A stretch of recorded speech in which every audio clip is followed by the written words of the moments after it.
നമസ്കാരം. കൊട്ടാരക്കര തമ്പുരാൻ എഴുതിയ തോരണയുദ്ധം കഥകളിയെക്കുറിച്ചിട്ടുള്ള ഒരു ലഘു വിവരണമാണ് ഈ വീഡിയോയിൽ ഉദ്ദേശിക്കുന്നത്. കഥകളിയുടെ ഉപജ്ഞാതാവായ കൊട്ടാരക്കര തമ്പുരാൻ രാമായണത്തെ ആസ്പദമാക്കി 8 ആട്ടക്കഥകളാണ് രചിച്ചിട്ടുള്ളത്. ശ്രീരാമചന്ദ്രൻ്റെ ജനനം മുതൽ രാവണനെ വധിച്ച് തിരികെ അയോധ്യയിലെത്തി പട്ടാഭിഷേകം ചെയ്യപ്പെട്ട് രാജാവാകുന്നത് വരെയുള്ള രാമായണ കഥ ഒരു കഥകളി എന്ന പുതിയ കലാരൂപത്തിലൂടെ ആഖ്യാനം ചെയ്യുക എന്നുള്ള, അല്ലെങ്കിൽ കഥ പറയുക എന്നുള്ള ഒരു രീതിയാണ് കൊട്ടാരക്കര തമ്പുരാൻ സ്വീകരിച്ചിരിക്കുന്നത്.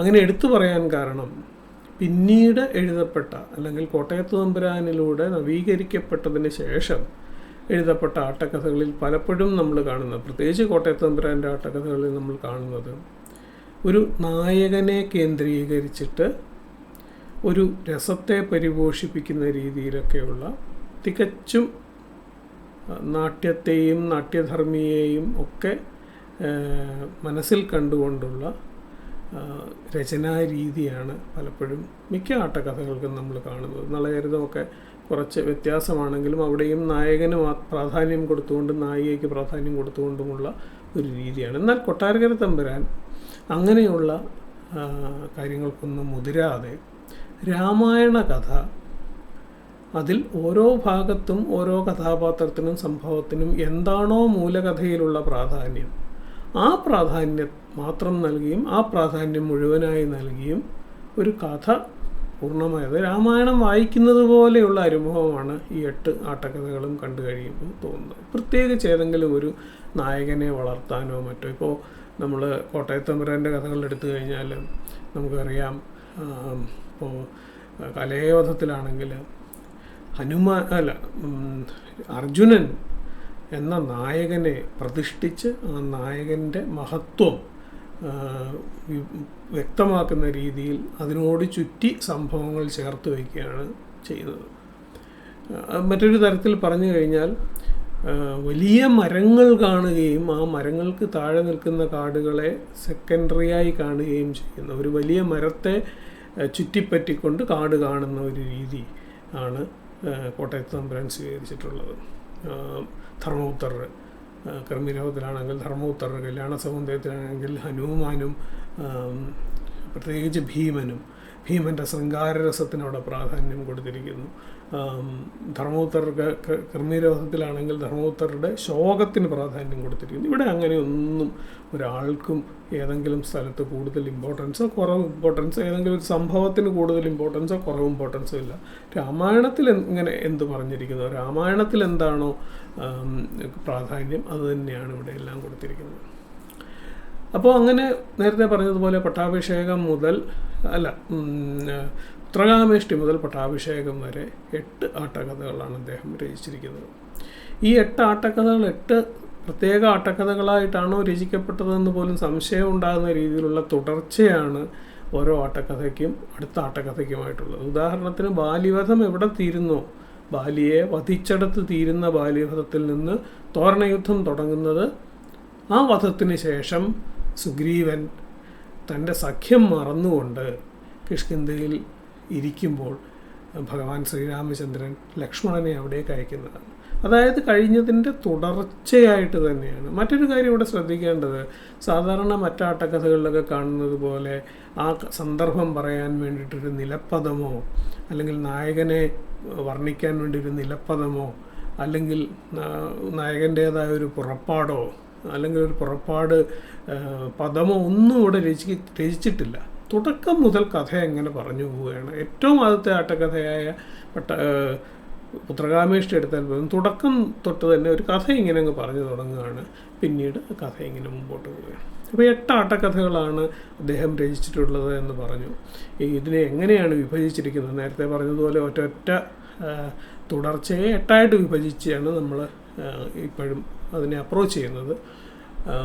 പുത്രകാമേഷ്ടി, ശ്രീരാമചന്ദ്രൻ്റെ ജനനം ഒക്കെ പറയുന്ന പുത്രകാമേഷ്ടി, സീതാദേവിയുമായിട്ടുള്ള വിവാഹവും അതിനുശേഷം പരശുരാമനുമായിട്ടുള്ള കണ്ടുമുട്ടലും ഏറ്റുമുട്ടലും ഒക്കെ പറയുന്ന സീതാസ്വയംവരം. അതിനുശേഷം കൈകേയിയും മന്ധരയും കാരണമായിട്ട് യുവരാജാവായിട്ട് അഭിഷേകം ചെയ്യപ്പെടാനുള്ള തീരുമാനം തകർക്കപ്പെട്ടതിൻ്റെ വിച്ഛിന്നമായിട്ടുള്ള അഭിഷേകത്തിനുള്ള തീരുമാനം തകർക്കപ്പെട്ടതായിരുന്നു വിച്ഛിന്നാഭിഷേകം എന്ന മൂന്നാമത്തെ കഥ. അങ്ങനെ കാട്ടിലേക്ക് പോയ ശ്രീരാമചന്ദ്രന് ശൂർപ്പണഖയുമായിട്ടുള്ള ആ ഭാഗം, അതിനുശേഷം ഖരദൂഷണന്മാരെ വധിക്കുന്നതുമെല്ലാം ചേർന്നിട്ടുള്ള ഖരവധം എന്നുള്ളത് ആട്ടക്കഥ നാലാമത്. ആ നാലാമത്തെ ആട്ട ഖരവധത്തിന് ശേഷം അതിന് പ്രതികാരം ചെയ്യുവാൻ വേണ്ടി രാവണൻ എത്തുന്നതും സീതയെ കണ്ട് മോഹിക്കുന്നതും സീതയെ തട്ടിക്കൊണ്ടുപോകുന്നതും അതിനുശേഷം സീതാന്വേഷണത്തിനായി ശ്രീരാമചന്ദ്രനും ലക്ഷ്മണനും പോകുന്ന വഴി ഹനുമാനെ കാണുന്നതും സുഗ്രീവനെ കാണുന്നതും സുഗ്രീവനുമായി സഖ്യമുണ്ടാക്കുന്നതും ആ സഖ്യത്തിൻ്റെ ഭാഗമായിട്ട് ബാലിയെ വധിക്കുന്നതും വരെയുള്ള ബാലിവധം എന്നുള്ള ആട്ടക്കഥ അഞ്ചാമതും. ആറാമതായിട്ട് വരുന്നതാണ് തോരണയുദ്ധം. ഈ ബാലിവധത്തിന് ശേഷം, ബാലിവധത്തിന് മുമ്പുള്ള സഖ്യം മറന്നുകൊണ്ട് കിഷ്കിന്ധയിൽ സുഖലോലുപനായി കഴിയുന്ന സുഗ്രീവൻ്റെ അടുത്തേക്ക് ലക്ഷ്മണനെ ശ്രീരാമസ്വാമി അയക്കുന്നതും ലക്ഷ്മണൻ അവിടെ ചെന്ന് ശ്രീരാമസ്വാമി കോപപ്പെട്ടിരിക്കുന്നു എന്നുള്ള വിവരം ഉണർത്തിക്കുന്നതും സുഗ്രീവൻ അതിനുശേഷം വാനരന്മാരെയെല്ലാം കൂട്ടി ശ്രീരാമസ്വാമിയുടെ അടുത്തെത്തി സീതാന്വേഷണം തുടങ്ങുന്നതും ആ സീതാന്വേഷണത്തിൻ്റെ ഭാഗമായി ഹനുമാൻ സമുദ്രം ചാടിക്കടന്ന് ലങ്കയിലെത്തി ദേവിയെ കാണുന്നതും അപ്പോൾ രാവണൻ ദേവിയുടെ അടുത്ത് എന്ന് പ്രണയാഭ്യർത്ഥന നടത്തുന്ന ഭാഗം ഹനുമാൻ കാണുന്നതും അതിനുശേഷം 1 മാസത്തിനുള്ളിൽ ശ്രീരാമചന്ദ്രൻ വന്ന് ദേവിയെ രക്ഷിക്കുമെന്ന് പറയുന്നതും താൻ വന്നതിനൊരടയാളം ഉണ്ടാകണം, താൻ വന്ന് ഒരു കള്ളനെ പോലെ വന്നുപോയി എന്ന് ആർക്കും തോന്നരുത് എന്നുള്ളത് കൊണ്ട് അവിടെയുള്ള പ്രമദാവനം ഭഞ്ജിച്ച് അതിൻ്റെ തോരണത്തിലിരുന്നു കൊണ്ട് അതിൻ്റെ ഗോപുരത്തിലിരുന്നു കൊണ്ട് രാക്ഷസന്മാരെ വധിക്കുന്നതും അതിനുശേഷം ഇന്ദ്രജിത്തിന് പിടികൊടുത്ത് രാവണൻ്റെ അടുത്ത് ചെന്ന് രാവണനെ വെല്ലുവിളിച്ച് അതിനുശേഷം ലങ്ക മുഴുവൻ എരിച്ച് തീർത്ത് തിരിച്ച് ശ്രീരാമസ്വാമിയുടെ അടുത്തെത്തുന്നത് വരെയുള്ള ഭാഗം പ്രതിപാദിക്കുന്ന തോരണയുദ്ധം എന്നുള്ള ആറാമത്തെ ആട്ടക്കഥ. ഏഴാമത്തേത് സേതുബന്ധനം. ലങ്കയിലേക്ക് പാത നിർമ്മിച്ച്, കടലിലൂടെ പാത നിർമ്മിച്ച് സേതു നിർമ്മിച്ച് പടയുമായി അക്കരെ എത്തുന്ന ഭാഗം പറയുന്ന സേതുബന്ധനം. അതിനുശേഷം യുദ്ധം, രാവണനുമായുള്ള യുദ്ധം, രാവണനെ വധിക്കുന്നത്, തിരിച്ച് നാട്ടിലെത്തി പട്ടാഭിഷേകം ചെയ്യപ്പെടുന്നത് വരെയുള്ള ഭാഗമാണ് യുദ്ധം എന്ന് പറയുന്ന എട്ടാമത്തെ കഥ. ഇങ്ങനെ 8 ആട്ടക്കഥകളാണ് രാമായണത്തെ ആസ്പദമാക്കി കൊട്ടാരക്കര തമ്പുരാൻ രചിച്ചിട്ടുള്ളത്. അങ്ങനെയുള്ള ആട്ടക്കഥയിലെ ഈ പറഞ്ഞ ആറാമത്തെ ആട്ടക്കഥയാണ് തോരണയുദ്ധം. ഒരു കാര്യം കൂടി ഇവിടെ പറയാനുള്ളത്, നമ്മൾ ഇന്ന് കാണുന്ന ശ്രീരാമ പട്ടാഭിഷേകം എന്ന ആട്ടക്കഥ ഇതിൻ്റെ ഭാഗമല്ല. പട്ടാഭിഷേകത്തിൻ്റെ ഭാഗം യുദ്ധം എന്ന ആട്ടക്കഥയിൽ ഉണ്ടെങ്കിലും ഏതാണ്ട് അതിന് സമാനമായി കുറച്ച് മാറ്റങ്ങളോടുകൂടി കൊട്ടാരത്തിൽ ശങ്കുണ്ണി, ഐതിഹ്യമാൻ എഴുതിയ കൊട്ടാരത്തിൽ ശങ്കുണ്ണി രചിച്ച ശ്രീരാമ പട്ടാഭിഷേകം എന്നുള്ള ആട്ടക്കഥയാണ് ഇന്ന് നമ്മൾ അരങ്ങിൽ കാണുന്നത്. ഒരിക്കലും തെറ്റിദ്ധരിക്കരുത്. അത് രാമായണ കഥകൾ മുഴുവൻ കൊട്ടാരക്കര തമ്പുരാൻ്റേതാണെന്ന് കരുതി പട്ടാഭിഷേകം, ഇന്ന് കാണുന്ന പട്ടാഭിഷേകം കൊട്ടാരക്കര തമ്പുരാൻ്റേതാണെന്ന് വിചാരിക്കരുത്. അത് ഐതിഹ്യമാല രചയിതാവായ കൊട്ടാരത്തിൽ ശങ്കുണ്ണി എഴുതിയതാണ്. കഥ രീതിക്കൊന്നും വലിയ വ്യത്യാസം യുദ്ധത്തിലെ പട്ടാഭിഷേകത്തിൻ്റെ ഇതുമായിട്ടില്ല. കുറേ ഭാഗങ്ങളൊക്കെ അഡീഷണലായിട്ട് ചേർത്തിട്ടുണ്ട്. അപ്പോൾ ഇതാണ് 8 ആട്ടക്കഥകൾ. ഈ 8 ആട്ടക്കഥകൾ ഏത് ഭാഗം, അതിൽ തോരണയുദ്ധം എന്ന ആട്ടക്കഥയെക്കുറിച്ച് നമുക്കിനി കുറച്ച് കാര്യമായിട്ട് നോക്കാം. തോരണയുദ്ധം എന്ന ആട്ടക്കഥ, അതിൻ്റെ മൂലം അല്ലെങ്കിൽ അതിൻ്റെ അടിസ്ഥാനം രാമായണത്തിലെ ബാലിവധത്തിന് ശേഷം ഉള്ള കിഷ്കിന്ധാകാന്ഡവും, അതായത് കിഷ്കിന്ധാകാന്ഡത്തിൽ ബാലിയെ വധിക്കുന്നതിന് ശേഷമുള്ള ഭാഗവും, സുന്ദരകാന്ഡത്തിൽ ആദ്യം മുതൽ ഹനുമാൻ ലങ്കയിലെത്തി ദേവിയെ കണ്ട് ലങ്ക ദഹിപ്പിച്ച് തിരികെ ശ്രീരാമസ്വാമിയുടെ അടുത്ത് വരെ എത്തുന്ന സുന്ദരകാന്ഡത്തിൻ്റെ ഭാഗവും ചേർത്തിട്ടാണ് ഈ പറഞ്ഞ തോരണയുദ്ധത്തിൻ്റെ കഥ അല്ലെങ്കിൽ അതിൻ്റെ മൂലകഥയിൽ നിന്ന് കൊട്ടാരക്കര തമ്പുരാൻ അങ്ങനെ വലിയ മാറ്റങ്ങളൊന്നും തൻ്റെ ആട്ടക്കഥയിൽ വരുത്തിയിട്ടില്ല. കോട്ടയത്ത് തമ്പുരാൻ അങ്ങനെയല്ല. കോട്ടയത്ത് തമ്പുരാൻ പുതിയ കഥാപാത്രങ്ങളെ സൃഷ്ടിച്ചിട്ടുണ്ട്, ചില കഥാപാത്രങ്ങളെ വേണ്ടെന്ന് വെച്ചിട്ടുണ്ട്, ചില ചെറിയ സംഭവങ്ങൾ വലിയ സംഭവങ്ങളാക്കിയിട്ടുണ്ട്, വലിയ സംഭവങ്ങളെ ചെറിയ സംഭവങ്ങളാക്കിയിട്ടുണ്ട്. ഞാൻ നേരത്തെ പറഞ്ഞതുപോലെ അദ്ദേഹത്തിന് നായകനോ നായികയോ പ്രതിഷ്ഠിക്കുകയും ഒരു രസത്തെ ആസ്പദമാക്കി ഒരു കഥ രചിക്കുകയും അനുഭവം കാണികൾക്ക് കിട്ടുന്നതായിരുന്നു അദ്ദേഹത്തിൻ്റെ ഉദ്ദേശം. അതുകൊണ്ടാണ് അങ്ങനെ ചെയ്തിട്ടുള്ളത്. അത് വലിയ മരങ്ങൾ നോക്കിക്കണ്ടിട്ട് അതിന് ചുറ്റുമുള്ള കാട് കാണുന്നതാണെങ്കിൽ ഇത് കാട് കാണുന്നതിനിടയിൽ അതിനിടയിലുള്ള വലിയ മരങ്ങൾ നോക്കിക്കാണുന്നു എന്നുള്ള ആ കാണലിൻ്റെ വ്യത്യാസമാണ് രണ്ടും തമ്മിലുള്ളത്. ഇവിടെ കൂടിയാട്ടത്തെക്കുറിച്ച് കൂടി പറഞ്ഞു പോകാതിരിക്കാൻ കഴിയില്ല. ഒരുപക്ഷെ കൊട്ടാരക്കര തമ്പുരാൻ്റെ നാടിനടുത്ത് അവിടെ അടുത്ത് നിന്ന് വരുന്ന കൊടുമൺ എന്ന് പറയുന്ന സ്ഥലത്ത് ഉണ്ടായിരുന്നു എന്ന് പറയപ്പെടുന്ന ശക്തിഭദ്രൻ അദ്ദേഹം എഴുതിയിട്ടുള്ള ആശ്ചര്യചൂഡാമണി എന്ന നാടകമാണ് കൂടിയാട്ടത്തിലെ ഏറ്റവും പ്രധാനപ്പെട്ട നാടകങ്ങളിലൊന്ന്. സംസ്കൃത നാടകങ്ങളാണ് കൂടിയാട്ടത്തിൻ്റെ അടിസ്ഥാനം. അത് നിങ്ങൾക്ക് എല്ലാവർക്കും അറിയാമെന്ന് തോന്നുന്നു. സംസ്കൃത നാടകങ്ങളാണ് കൂടിയാട്ടത്തിൻ്റെ അടിസ്ഥാനം. അത് ഇപ്പോൾ ഒരുപാട് നാടകങ്ങളുണ്ട്. ഒരു ഭാസൻ്റേതായിട്ട് അറിയപ്പെടുന്ന 13 നാടകങ്ങൾ, ഭാസ നാടകചക്രം, അത് അതിൽ പലതും ഭാസൻ്റേതല്ല എന്നുള്ള ഒരു സ്കൂൾ ഓഫ് തോട്ടൊക്കെ ഉണ്ട്. അത് നടക്കട്ടെ, നമുക്കതിനകത്തേക്ക് പോകേണ്ട കാര്യമില്ല. ഭാസൻ്റേതല്ല. അതിൽ പ്രധാനപ്പെട്ട 2 രാമായണ നാടകങ്ങൾ മലയാളികളായ ആരോ കവികൾ എഴുതിയതാണ് എന്ന് ഉള്ള ഒരു വാദമുണ്ട്. അതിൻ്റെ സപ്പോർട്ടേഴ്സായിട്ടുള്ളവർക്ക് അതിൻ്റേതായ ന്യായങ്ങളുണ്ട്. ഇത് കണ്ടെത്തിയത് ഒരുമിച്ചായതുകൊണ്ട് അതിൽ ചിലതെല്ലാം ഭാസൻ്റേതെന്ന് രേഖപ്പെടുത്തിയിട്ടുള്ളതുകൊണ്ടും ബാക്കിയുള്ളതും ഭാസൻ്റേതാണ് എന്നുള്ള ഒരു രീതിയിലാണ് ഭാസ നാടകചക്രം 13 നാടകങ്ങൾ.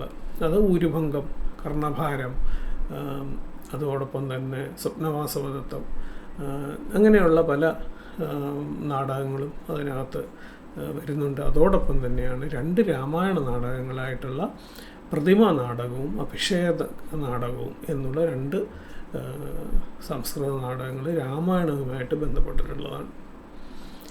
അതോടൊപ്പമാണ് ശക്തിഭദ്രൻ രചിച്ച ആശ്ചര്യചൂഡാമണി. അങ്ങനെ അപ്പോൾ 3 പ്രധാനപ്പെട്ട നാടകങ്ങളിലൂടെയാണ് കൂടിയാട്ടത്തിൽ രാമായണം പ്രതിപാദിക്കപ്പെടുന്നത്, അല്ലെങ്കിൽ രാമായണം കൂടിയാട്ടമായി അവതരിപ്പിക്കപ്പെടുന്നത്. അത് ഭാസൻ്റേതെന്നറിയപ്പെടുന്ന പ്രതിമ നാടകവും അഭിഷേക നാടകവും ശക്തിഭദ്രൻ്റെ ആശ്ചര്യചൂഡാമണിയും. അതിൽ ആശ്ചര്യചൂഡാമണിക്ക് തന്നെയാണ് ഏറ്റവും കൂടുതൽ പ്രാധാന്യമുള്ളത്.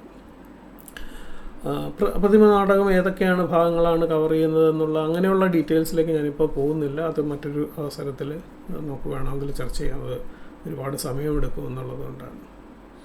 എന്തുകൊണ്ട് പ്രതിമ എന്നുള്ള പേര് വന്നു എന്നുള്ളതും വളരെ രസകരമാണ്. അതിന് രാമായണത്തിലില്ലാത്ത ഒരു കാര്യമാണിത്. മരിച്ചുപോയ രാജാക്കന്മാരുടെ എല്ലാവരുടെയും പ്രതിമ സൂക്ഷിക്കുന്ന ഒരു പതിവ് അയോധ്യയിലുണ്ടായിരുന്നുവെന്നും അമ്മാവൻ്റെ രാജ്യത്തായിരുന്ന ഭരതനെ ആളയച്ചു വരുത്തി, ദശരഥൻ്റെ മരണശേഷം ആളയച്ചു വരുത്തി വരുന്ന വഴിക്ക് ഈ പ്രതിമകൾ സ്ഥാപിച്ചിരിക്കുന്ന കൊട്ടാരത്തിൽ കയറിയപ്പോൾ തൻ്റെ അച്ഛൻ്റെ പ്രതിമയും കണ്ടിട്ടാണ് പ്രതിമ നാടകത്തിൽ ഭരതൻ അച്ഛൻ മരിച്ചു എന്നുള്ളത് അറിയുന്നത്. വളരെ വൈകാരികമായിട്ടുള്ള ഒരു ഭാഗമാണത്. ഞാനത് മാർഗീയ മധു അവതരിപ്പിച്ച് കണ്ടിട്ടുണ്ട്. അപ്പോൾ അത് പോട്ടെ. അപ്പോൾ അത് പ്രതിമ നാടകം, അഭിഷേക നാടകം, ആശ്ചര്യചൂഡാമണി, ഈ 3 നാടകങ്ങൾ ചേർത്ത് വെച്ച് കഴിഞ്ഞാൽ രാമായണത്തിലെ പ്രധാനപ്പെട്ട ഭാഗങ്ങളെല്ലാം കവർ ചെയ്യും. ചിലടത്ത് 2 നാടകങ്ങളിൽ ഒരേ ഭാഗം കവർ ചെയ്യുന്ന കാര്യങ്ങളുമുണ്ട്. നമുക്കതിൻ്റെ ഡീറ്റെയിൽസിലേക്ക് പോകണ്ട. എങ്കിലും കൂടിയാട്ടത്തിൽ രാമായണം മുഴുവൻ കവർ ചെയ്യുന്നതെന്നുള്ളത് കൊണ്ട് തന്നെ നേരത്തെ രാമായണത്തിൽ കിഷ്കിന്ധാകാന്ഡത്തിലെ ബാലിവധത്തിന് ശേഷവും സുന്ദരകാന്ഡത്തിലെ ഹനുമാന്റെ യാത്രയ്ക്കും ലങ്കാദഹനത്തിന് ശേഷമുള്ള തിരിച്ചുവരവുമുള്ള ഭാഗങ്ങളെന്ന് പറഞ്ഞതുപോലെ തന്നെ അഭിഷേക നാടകത്തിലെ സമുദ്രതരണാംഗം, സമുദ്രം കടന്നു പോകുന്നത്, സമുദ്രം തരണം ചെയ്യുന്ന ഭാഗം, അതാണ് സമുദ്രതരണാംഗം.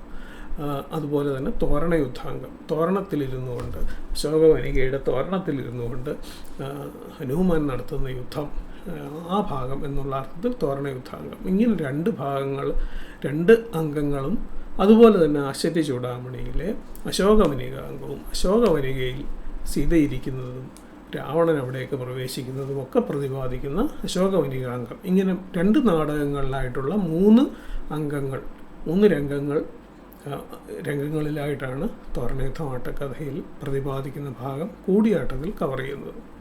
ഇതിനപ്പുറം 1-2 ഇമ്പോർട്ടൻസ് കൂടി കൂടിയാട്ടവുമായിട്ട് ഈ ആട്ടക്കഥയ്ക്കുള്ളത്. ഒന്ന്, ഈ പറഞ്ഞ പേര് പോലും കൂടിയാട്ടവുമായി കടപ്പെട്ടിരിക്കുന്നു. തോരണയുദ്ധം എന്ന് പറയുന്ന പേര് പോലും. ഈ തോരണയുദ്ധം എന്നുള്ള പേര് വരാനൊരു കാരണമുണ്ട്, അതുകൂടി പറയാം. തോരണം എന്ന് നമ്മൾ ഇന്ന് ഉദ്ദേശിക്കുന്ന അർത്ഥത്തിലല്ല തോരണത്തിന് സംസ്കൃതത്തിൽ അർത്ഥമുള്ളത്. അത് ഏതെങ്കിലും ഒരു ഭാഗത്തേക്ക്, അല്ലെങ്കിൽ ഒരു രാജ്യത്തേക്ക്, ഒരു രാജധാനിയിലേക്ക്, അല്ലെങ്കിൽ ഒരു പൂന്തോട്ടത്തിലേക്ക്, അല്ലെങ്കിൽ ഒരു വനത്തിലേക്ക്, അങ്ങനെയൊക്കെ ഉള്ളതിൻ്റെ പ്രവേശനത്തിലുള്ള കവാടം എന്നുള്ള അർത്ഥത്തിലാണ് തോരണം എന്ന് ഉദ്ദേശിക്കുന്നത്. അപ്പോൾ അശോകവനികയിലെ തോരണത്തിന്മേലിരുന്നു കൊണ്ട്, അതായത് പ്രവേശന കവാടത്തിൽ, പ്രവേശന സ്തംഭങ്ങളിലിരുന്നു കൊണ്ട്, പ്രവേശനദ്വാരത്തിലുള്ള സ്തംഭങ്ങളിലിരുന്നു കൊണ്ട് ഹനുമാൻ ചെയ്ത യുദ്ധം എന്നും, ആ തോരണങ്ങൾ ചിലതൊക്കെ, അതിൻ്റെ സ്തംഭങ്ങൾ ചിലതൊക്കെ ഇളക്കിയെടുത്ത് രാക്ഷസന്മാരെ നേരിട്ടു എന്ന് പറയുന്നുണ്ട്. അപ്പോൾ തോരണം കൊണ്ട് യുദ്ധം ചെയ്തതായിട്ടും തോരണത്തിങ്കൽ ഇരുന്ന് യുദ്ധം ചെയ്തതായിട്ടും വേണമെങ്കിൽ എടുക്കാം. അതുമാണ് തോരണ യുദ്ധം എന്നതിന് പേര് വരാനുള്ള കാരണം. തോരണത്തിലിരുന്ന്, അവിടെ ഇരുന്നു കൊണ്ടാണ് അക്ഷകുമാരനെ തേരോടുകൂടി വലിച്ച് താഴെ ഇടുന്നതൊക്കെ. ആകാശത്തുകൂടി തേരിൽ വന്ന അക്ഷകുമാരനെ, രാവണൻ്റെ പുത്രനായ അക്ഷകുമാരനെ തേരോടുകൂടി വലിച്ച് താഴെയിട്ട് കൊല്ലുന്നതൊക്കെ ഈ തോരണത്തിലിരുന്നു കൊണ്ടാണ്. അപ്പോൾ അതാണ് തോരണയുദ്ധം എന്ന പേര്. സംഘത്തെ ഇതിനിടയ്ക്ക് പേരൊന്ന് പറഞ്ഞു പോയി എന്നുള്ളത്. രണ്ടാമതൊരു കാരണം കൂടിയാട്ടവുമായിട്ടുള്ള വലിയൊരു ബന്ധം ഇതിൽ പ്രത്യേകിച്ച് രാവണൻ്റെ ആട്ടങ്ങൾ, രാവണൻ്റെ ഭാഗത്ത് വരുന്ന ഒരുപാട് കടപ്പാട്, അതിൻ്റെ അരങ്ങുപാഠത്തിന്, അരങ്ങുപാഠം എന്ന് പറയുമ്പോൾ നമ്മൾ ഗ്രന്ഥപാഠം, അരങ്ങുപാഠം എന്ന് 2 രീതിയിൽ കാണണം.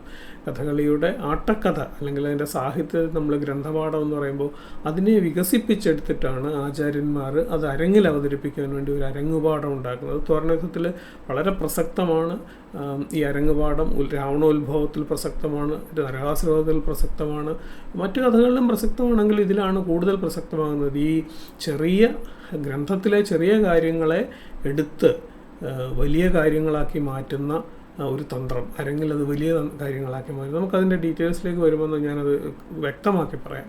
എങ്കിലും ഈ ഗ്രന്ഥപാഠത്തിൽ നിന്ന് അരങ്ങുപാഠത്തിലേക്ക് വളരുമ്പോൾ ആ വളർച്ചയ്ക്ക് വേണ്ടിയിട്ട് ആചാര്യന്മാർ ഏറ്റവും അധികം തോരണയുദ്ധത്തിൻ്റെ കാര്യത്തിൽ ഉപയോഗിച്ചിരിക്കുന്നത് കൂടിയാട്ടത്തെയാണ്. അത് ഈ പറഞ്ഞ ഈ ഭാഗങ്ങൾ, ഈ അശോകവനികാംഗത്തിൽ പ്രത്യേകിച്ചും. കാരണം ഈ രാവണൻ അശോകവനികയിലേക്ക് പ്രവേശിക്കുന്നതും ആ ഭാഗം, ആ പ്രവേശന രീതി പോലും കൂടിയാട്ടത്തിൽ നിന്ന് എടുത്തിട്ടുള്ളതാണ്. വലിയ ഉദ്യാന പ്രവേശത്തിലെ രാവണൻ്റെ പ്രവേശമാണ് കഥകളിയിലെ അഴകിയ രാവണൻ്റെ പ്രവേശത്തിൻ്റെ അടിസ്ഥാനം. അത് രണ്ടും കൂടി കണ്ടു കഴിഞ്ഞാൽ അത് മനസ്സിലാവും. അതിലുപയോഗിച്ചിരിക്കുന്ന ശ്ലോകങ്ങൾ, അതായത് വർഷവരാനനുമയ എന്ന് തുടങ്ങുന്ന ആദ്യത്തെ ചോദ്യം, പിന്നീടുള്ള ഹിമകര ഹിമഗർഭ എന്നുള്ള ശ്ലോകം, പിന്നീട് സീതയുടെ അടുത്തെത്തിയതിന് ശേഷമുള്ള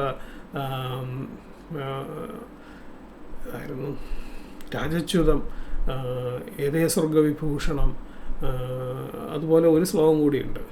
അങ്ങനെ ഈ ശ്ലോകങ്ങളെല്ലാം തന്നെ കൂടിയാട്ടത്തിൽ നിന്ന് എടുത്തിട്ടുള്ള ശ്ലോകങ്ങളാണ്. അപ്പം പ്രവേശന രീതിയുടെ, പ്രവേശനത്തിൻ്റെ സങ്കേതവും അത് വലിയ ഉദ്യാന പ്രവേശത്തിൻ്റേതാണ്.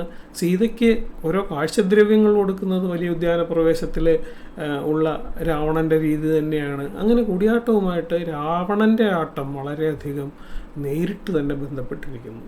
അപ്പോൾ അതാണ് കൂടിയാട്ടവുമായിട്ട് തോരണയുദ്ധത്തിനുള്ള മറ്റൊരു ബന്ധം. അത് അവിടെ നിൽക്കട്ടെ. ഇനിയിപ്പോൾ നമുക്ക് ഇത് ഇത്രയും പറഞ്ഞ സ്ഥിതിക്ക് ഈ തോരണയുദ്ധ ആട്ടക്കഥയിലെ രംഗങ്ങളെക്കുറിച്ച് കൂടി പറഞ്ഞ് ഈ ഭാഗം അവസാനിപ്പിക്കാം. എന്നിട്ട് നമ്മൾ നടപ്പിലുള്ളതായ രംഗങ്ങളുടെ വിശദീകരണം അടുത്ത ഘട്ടങ്ങളിലേക്ക് എടുക്കാം. അപ്പോൾ നേരത്തെ ഞാൻ പറഞ്ഞതുപോലെ ബാലിവധത്തിന് ശേഷമുള്ള ഭാഗം മുതൽ ആണ് ത്വരണയുദ്ധം ആട്ടക്കഥ ആരംഭിക്കുന്നത്. അത് ബാലിവധത്തിൻ്റെ ഒരു തുടർച്ചയാണ്.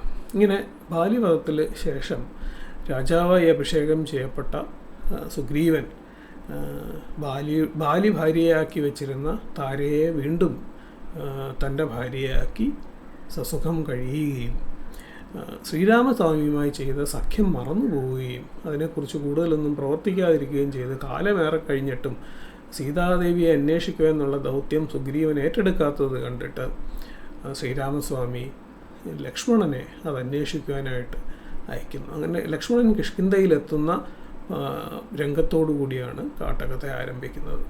അവിടെ എത്തി ലക്ഷ്മണൻ ശ്രീരാമസ്വാമിയുടെ ക്രോധം അറിയിക്കുന്നു. അവിടെ താരയാണ് പുറത്തേക്ക് വന്ന് ലക്ഷ്മണനെ കാണുന്നത്. അദ്ദേഹം വെറുതെ ഇരിക്കുകയല്ല, നാനാദിക്കിലേക്കും വാനരന്മാരെ എഴുത്തു കൊടുത്തിട്ടുണ്ട്, വാനരന്മാരോടെല്ലാം വരാൻ പറഞ്ഞിട്ടുണ്ട്, അവരെത്തിയാലുടൻ തന്നെ സീതാന്വേഷണം ആരംഭിക്കുമെന്ന് പറയുകയും അതിനുശേഷം സുഗ്രീവൻ തന്നെ വന്ന് ലക്ഷ്മണനുമായി സംസാരിക്കുകയും അതിനുശേഷം ഈ വാനരപ്പടയുമായിട്ട് ശ്രീരാമസ്വാമിയുടെ സന്നിധിയിലേക്ക് പോവുകയും ചെയ്തു. അങ്ങനെ ശ്രീരാമസ്വാമിയുടെ സന്നിധിയിലെത്തിയതിന് ശേഷം 4 ദിക്കിലേക്കും വാനരന്മാരെ അയക്കുകയാണ്. എവിടെയാണ് സീതയെന്നറിയില്ല.